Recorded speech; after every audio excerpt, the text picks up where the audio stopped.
Good morning, everyone. Well, we're continuing our walk through the family trees of the Old Testament.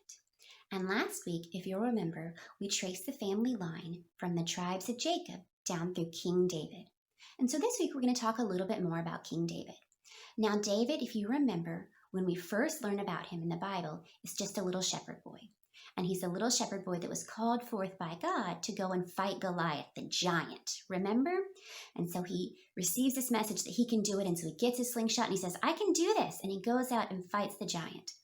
Well, let's talk a little bit more about David. So David was actually the youngest of all his brothers. So today specifically, we're talking about David and all of his brothers. So David, like I said, was the youngest. And it's interesting because God often calls the youngest to go forward and do something amazing. He does that throughout the Old Testament. He does that with Jacob and Esau. He does it with Joseph and Joseph's many brothers. So throughout the Old Testament, God is calling the younger sons. And that reminds us that yet again, God doesn't always call the biggest or the strongest and most powerful. God calls sometimes the weakest or the smallest. God calls people with a sense of humility. God calls people who don't know that they can do it, but God tells them they can, and they have to rely on their faith in God to know that they can. So David, as the youngest brother and the youngest son of Jesse, was called forth to fight Goliath. And he fought him and he won.